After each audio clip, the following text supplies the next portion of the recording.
हमारे चैप्टर का नाम है प्रबंधन के सिद्धांत, और किस तरह से इन सिद्धांतों का विकास हुआ है इसको लेकर के कुछ विचारधाराएं हैं जिन्होंने गाइड किया है, जिन्होंने गाइडलाइंस दी है कि किस तरह से प्रबंधन के सिद्धांतों को बनाया जाना चाहिए, जिसमें से हम उन गाइडलाइंस को 6 फेजेस में समझ रहे हैं। फेज होती है ना कि इस टाइम पर इस चीज को ज्यादा महत्व दिया गया, इस टाइम पर इस चीज को ज्यादा महत्व दिया गया, उस तरह से डिवाइड करते हैं। एक जो भी मैनेजमेंट के स्टूडेंट्स उनके लिए बहुत इंपॉर्टेंट है, एक बार अंडरस्टैंडिंग हो जाती है कि किस तरह से चीजें हुई हैं। तो सबसे पहले की जो हम बात करते हैं वो हमारा प्रारंभिक स्वरूप आ जाता है। क्या जाता है? प्रारंभिक स्वरूप। ठीक, प्रारंभिक स्वरूप में क्या हुआ था ना, इजिप्ट में लगभग 3000 बीसी में, 2900 बीसी में, और आज 2000 साल चल रही है, यानी कि आज से लगभग 5000 साल पहले क्या हुआ था, 1 लाख लोगों की जरूरत थी। किस काम के लिए? पिरामिड बनाने के लिए। कहां पे? 13 एकड़ की जमीन पर। ठीक, 13 एकड़ उसका क्षेत्रफल था और 481 मीटर की ऊंचाई के लिए चाहिए था। 1 लाख लोगों की जरूरत थी एक दिन के लिए, 20 सालों के लिए। ठीक है, तो इतने बड़े स्केल का काम करना था जिसमें इतने सारे लोगों की जरूरत थी। तो वहां पर ऐसे प्रमाण मिलते हैं कि वहां पर मैनेजमेंट बहुत अच्छी तरह से किया गया। कुछ किंवदंतियां समझते हैं, ऐसे कहानियां चल रही होती है, तो ऐसी कहानी भी चलती है कि जब पिरामिड बन रहा था तो एक हथौड़े की आवाज भी नहीं आती थी, है ना। मतलब कितने अच्छे से मैनेज किया होगा। तो वहां पर एक प्रमाण मिलता है, और इसको हम अगर बोल सकते हैं तो प्रारंभिक स्वरूप में हमें यही मिलता है। तो एक राजा थे जिनका नाम था क्योपास। ठीक है, तो उन्होंने ये सोचा था कि हमें इस तरह का कोई पिरामिड बनाना है। तो वहां पर ऐसा समझा था कि बिना प्रबंधन के ये संभव नहीं हो सकता, डेफिनेटली नहीं हो सकता। 1 लाख लोगों को 20 साल के लिए काम करना बहुत बड़ी बात है। अच्छा, उसके बाद से हम लोग काफी आगे आ जाते हैं टाइम में। अभी तो 5-8 साल पहले की बात कर रहे थे, अब बहुत ही क्लोज आ जाते हैं। कब आ जाते हैं? जहां पर इंडस्ट्रियल रिवोल्यूशन की शुरुआत होती है। किसकी शुरुआत होती है? इंडस्ट्रियल रिवोल्यूशन की, औद्योगिक क्रांति की। औद्योगिक क्रांति, देखो, साइंटिफिक रिवोल्यूशन हुआ, वैज्ञानिक क्रांति आई, और उसके बाद से बहुत तेजी से औद्योगिक क्रांति आने लगी। और औद्योगिक क्रांति ने क्या किया ना, जो मानव जीवन का पहिया था उसको बहुत तेज चढ़ा दिया, बहुत ही तेजी से चलने लगा। पहले सारे लोग खेती कर रहे थे, ज्यादातर हथकरघा वगैरह के कुछ काम चला करते थे, लेकिन जो एक फैक्ट्री सिस्टम ऑफ प्रोडक्शन था, क्या था? फैक्ट्री सिस्टम ऑफ, उसमें क्या होता था, कारखाने में काम होगा। औद्योगिक क्रांति हो गई और उत्पादन की कारखाना प्रणाली का युग आ गया। किसका? उत्पादन की कारखाना प्रणाली का। कारखाना प्रणाली में क्या होता था कि सारे लोगों को स्पेशलाइजेशन वाला काम आने लगा था। स्पेशलाइजेशन समझ रहे हैं? देखिए, गांव में एक किसान होता है, सब काम करता है, उसको गाय भी चरानी है, गाय का भरण पोषण भी करना है, उसके बाद से उसको दूध भी निकाल करके बेचना है, उसके बाद उसको खेती भी करनी है, खेती में भी अलग अलग तरह के काम होते हैं, उसको सब काम आना चाहिए। ठीक है, तो jack of all trades master of none, सारी चीजें आनी चाहिए। किसी एक चीज में बहुत अच्छा हो इसकी कोई जरूरत नहीं है। लेकिन फैक्ट्री सिस्टम क्या करता है? फैक्ट्री सिस्टम आपको वो काम करने को देता है जिसमें आप बहुत अच्छे हो और आप एक ही काम करोगे, दूसरा काम कोई और करेगा। तो इससे क्या हो जाता है? स्पेशलाइजेशन बन रहा होता है। और साथ में 2 चीजें हो रही होती हैं, बहुत सारे लोगों की जरूरत होती है।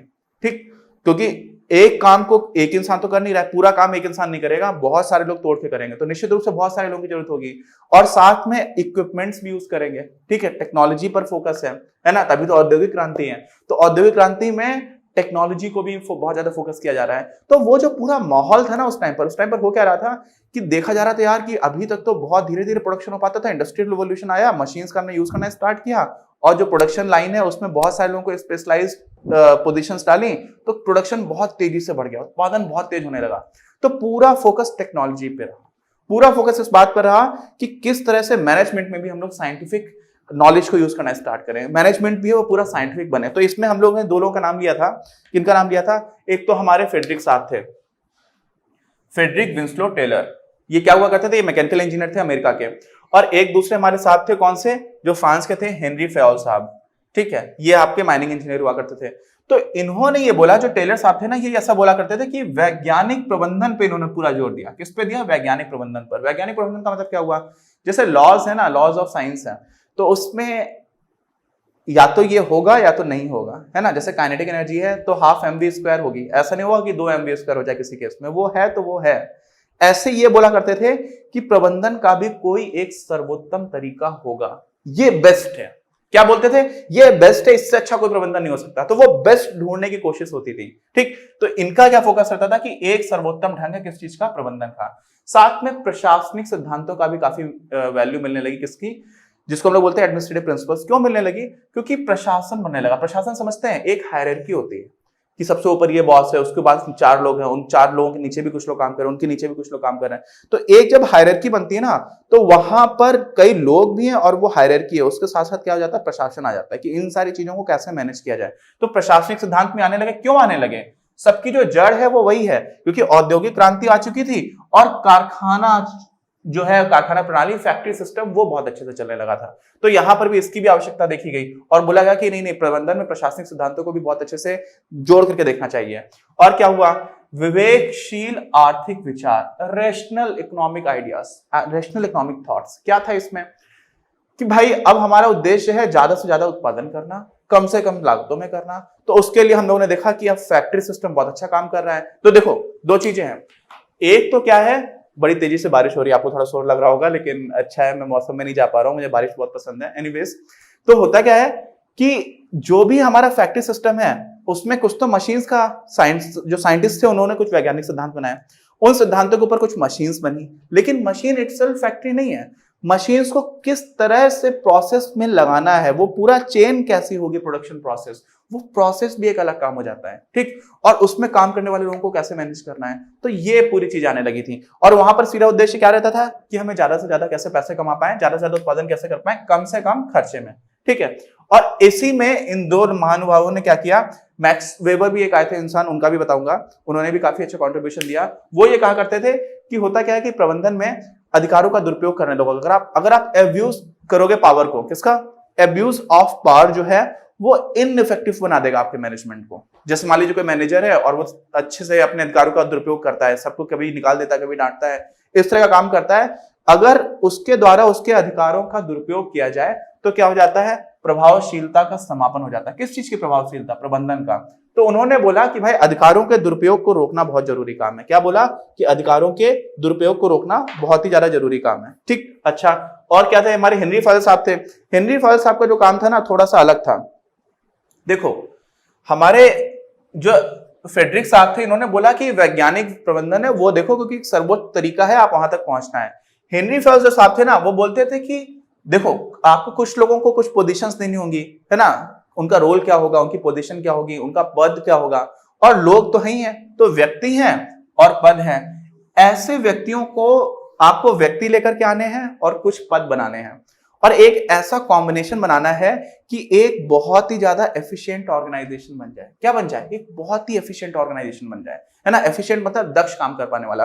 तो अल्टीमेटली इनका जो फोकस था वो किस पर था? इंसानों पर था, इंसानों और पदों पर था। ये ऑर्गेनाइजेशन को देख रहे हैं। ये क्या देख रहे हैं, जो हमारे टेलर साहब थे वो कह रहे थे कि एक मैनेजमेंट करने का वैज्ञानिक तरीका है जो सर्वोत्तम ढंग लेकर के आएगा, उसको देखेंगे, ठीक है। अच्छा, अब इससे क्या हुआ, ये युग के बाद सीधी सी बात है कि जब स्टार्टिंग में हम लोग देख रहे थे कि टेक्नोलॉजिकल डेवलपमेंट की वजह से बहुत तेजी से उत्पादन होने लगा था, तो सारे लोगों का फोकस इस बात पर रहा। लेकिन उसके बाद से आ जाता है न्यो क्लासिकल। क्या रहता है? न्यो, ठीक है। न्यू की स्पेलिंग क्या होती है? NEW होती है ना, लेकिन न्यो में NEO भी बोलते हैं। न्यो का मतलब भी नव ही होता है। तो न्यो क्लासिकल जो प्रिंसिपल्स थे उसमें क्या आता है, उसमें आता है कि कर्मचारी लोग काम क्यों करते हैं भाई, बताओ, ठीक। उसके पहले बड़ा क्रूड माना जाता था कि आप लोगों को पैसे देते हो तो पैसा एक इंसेंटिव है, पैसा एक प्रेरणा है उनके लिए काम करने की, है ना। साथ में क्या है, आपने नियम बना दिए कि नहीं नहीं, आपको 8 घंटे काम करना है और आपको इस मशीन पे खड़े करके काम करना है। ऐसे एक अधिकार श्रृंखला समझ रहे हैं, एक हायरार्की है।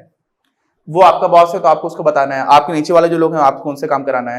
तो ये एक बहुत ही रिजिड सिस्टम हुआ करता था, जिसमें मानवीय जो एस्पेक्ट्स है ना, मानवीय आयामों को उतनी जगह नहीं दी गई थी। तो अब जो नए नव क्लास के सिद्धांत आए, इन्होंने क्या बोला कि देखो, आप किसी को आर्थिक प्रलोभन दे रहे हो। आर्थिक प्रलोभन का मतलब क्या हुआ? इंसेंटिव है, मॉनेटरी इंसेंटिव है कि आपको पैसे मिलेंगे। आपने नियम बना दिए, आपने बता दिया कि एक अधिकार श्रृंखला है, आपको इनको बताना है कि आपने कितना काम किया, आपको इन लोगों से पूछना है कि इन्होंने कितना काम किया, ठीक। अच्छा, सिर्फ ये पर्याप्त नहीं है, ये है, डेफिनेटली है, ऐसा नहीं कि ये नहीं रहेगा, ये लोगों को काम करने के लिए प्रेरित करेगा।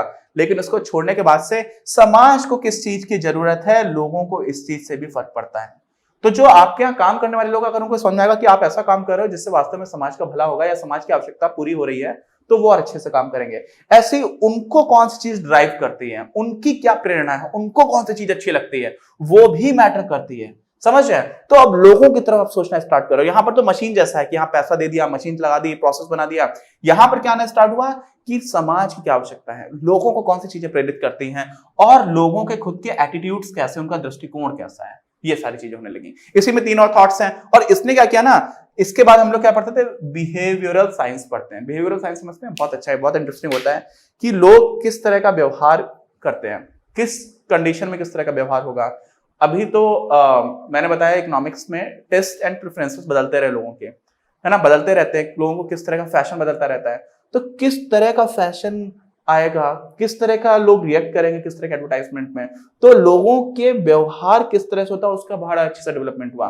और ये जो बिहेवियरल साइंस है ना, व्यवहारिक विज्ञान, ये आया ही कब, जब आप पहले से नव क्लास के सिद्धांत जो थे मैनेजमेंट के, उन्होंने ये बात करना स्टार्ट किया कि लोगों को कौन कौन सी चीजें प्रभावित करती हैं। तो आपने जब ये समझना स्टार्ट किया कि ये सारी चीजें भी लोगों को काम करने के लिए प्रेरित करती है, इंपॉर्टेंट होती हैं, उसके बाद से फिर बिहेवियरल साइंस का अच्छे से डेवलपमेंट होना स्टार्ट हुआ। तो इसके बाद की जो हमारी अप्रोच है वो बिहेवियरल साइंस अप्रोच की बात करती है, उनको भी देख लेते हैं।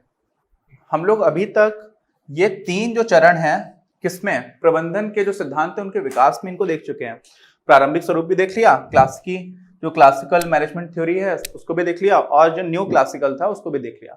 अब चौथे पे चलते हैं, ये आ जाता है व्यवहारिक विज्ञान पर। ठीक है, बिहेवियरल साइंसेस के बारे में थोड़ा सा मैंने संक्षेप में बताया था कि किस तरह से लोगों का व्यवहार रहता है, उसको पढ़ने की कोशिश करना। इसमें जो सबसे इंपॉर्टेंट एलिमेंट है ना, वो ये है कि साइकोलॉजी यानी कि मनोविज्ञान, समाजशास्त्र मतलब सोशियोलॉजी, और मानव शास्त्र मतलब एंथ्रोपोलॉजी। ये तीनों ही विषय लोग आईएएस की तैयारी करने के लिए भी अलग अलग से ऑप्शनल सब्जेक्ट ले लेते हैं, काफी इंटरेस्टिंग है, कभी पढ़िएगा। इन तीनों का कॉम्बिनेशन माना जाता है। क्या माना जाता है कि आप देखो, इंसानों का विकास किस तरह से हुआ, वो बहुत इंपॉर्टेंट है। बहुत सारी चीजें ऐसी हैं, हम लोगों को मीठा बहुत क्यों पसंद होता है, उसके ऊपर भी एंथ्रोपोलॉजी में बहुत अच्छे से चीजें बताई जाती हैं। समाजशास्त्र कोई समाज को लेकर के, समाज किस तरह से काम कर रहा होता है, किस तरह से स्ट्रक्चर्स बनते हैं, किस तरह से लोग एक दूसरे को सम्मान करना स्टार्ट करते हैं, किस तरह से लोग एक साथ आकर के रह पाते हैं, और एक इंडिविजुअल किस तरह से चीजों को देखता है, उसके लिए क्या चीजें मैटर करती हैं, क्या चीजें मैटर नहीं करती हैं। इन सारी चीजों को मिला करके ही हम लोग व्यवहारिक विज्ञान जो है ना, बिहेवियरल साइंस, उसको समझने की कोशिश करते हैं। तो इसमें यह एस्पेक्ट बहुत इंपॉर्टेंट होता है। और ये बोलता ये है, कौन बोलता है, जो हमारा व्यवहारिक विज्ञान मार्ग है, ये जो अप्रोच है वो कहती है कि चाहे ऑफिस हो चाहे घर हो, हर इंसान को अपनी कैपेबिलिटीज का, अपनी क्रिएटिविटी का, अपनी रचनात्मकता का, अपनी योग्यताओं का सबसे अच्छी तरह से प्रयोग करना चाहिए, और वो कैसे प्रयोग किया जाए ये प्रबंधन का कार्य है। ठीक है, उसको इंश्योर करना। ठीक, तो ये हो गया हमारा। अगली अप्रोच जो है वो आ जाती है प्रबंध विज्ञान की, है ना, मैनेजमेंट साइंस आप बोल सकते हो, साइंसेस में भी उसको काउंट करने स्टार्ट कर देते हैं। और यहाँ पर मैथ्स की एक ब्रांच होती है ऑपरेशनल रिसर्च। मैं कॉलेज में था तो ये सब्जेक्ट हम लोगों को काफी बाद में पढ़ाया गया था, और लास्ट सेमेस्टर था मेरा कॉलेज में, तब ये सब्जेक्ट था मेरा, और मैंने पढ़ाई नहीं की उस पर। लेकिन जब फाइनल एग्जाम्स आ गया तो 2 दिन पहले मैंने बैठ करके देखा और मुझे सब्जेक्ट बहुत ही पसंद आया।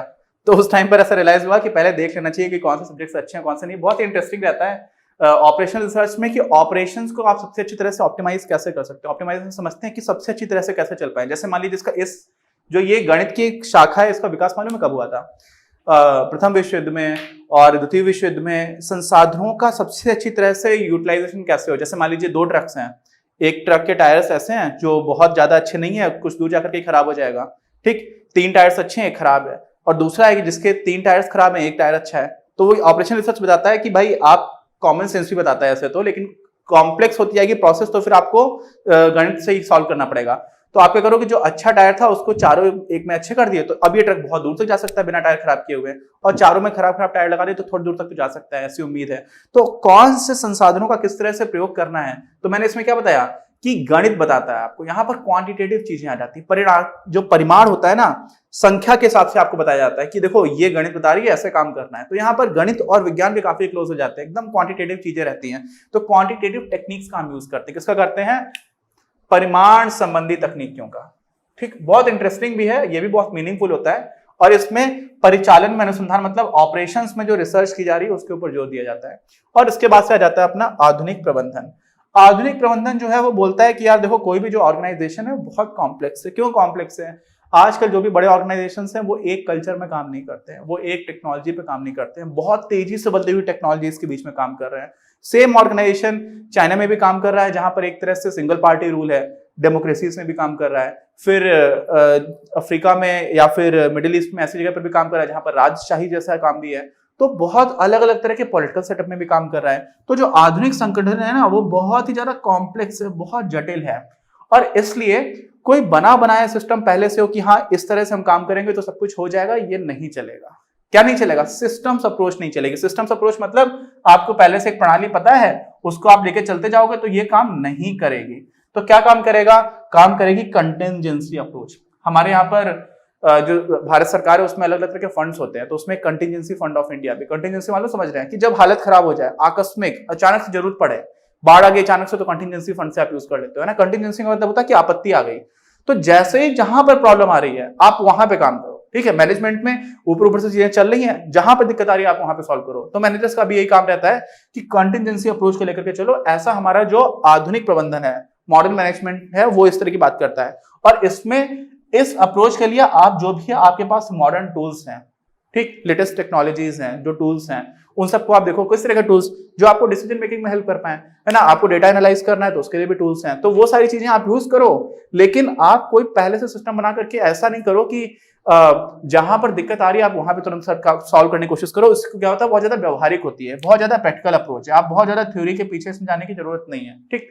तो हम लोगों ने एक बेसिक जो हमारा इवोल्यूशन हुआ है, जो विकास हुआ है किसका, प्रबंधन के सिद्धांतों का, उनको देखा इस वीडियो में। बहुत इंपॉर्टेंट है। कई बार इस तरह की चीजें हमें बॉक्स में बना करके दे दी जाती है हमारी किताब में भी, और हम लोग इसको इग्नोर कर देते हैं, लेकिन बहुत इंपॉर्टेंट है ओवरऑल अंडरस्टैंडिंग वाले पॉइंट ऑफ व्यू से। तो चलिए अगले वीडियो में इसी चैप्टर को हम लोग कंटिन्यू करते हैं। चैनल सब्सक्राइब नहीं किया तो प्लीज सब्सक्राइब द चैनल। मिलते हैं हम लोग अपने अगले वीडियो में।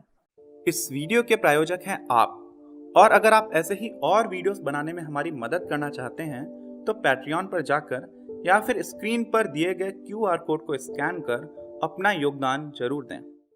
अपनी क्लास का उद्देश्य आप सभी के लिए आप ही की भाषा में गुणवत्तापूर्ण शिक्षा उपलब्ध कराना है। कक्षा 12 तक के सभी प्रमुख विषयों पर हम वीडियोस बना रहे हैं, और कुछ विषयों पर वीडियोस आपके अपने चैनल अपनी क्लास की ही अन्य प्लेलिस्ट पर अपलोड भी हो चुके हैं। ज्ञान के प्रकाश से देश को सशक्त बनाने के हमारे इस प्रयास में इस चैनल को सब्सक्राइब करके और लोगों के साथ शेयर करके अपना बहुमूल्य योगदान जरूर दें। पढ़ेगा इंडिया तो बढ़ेगा इंडिया।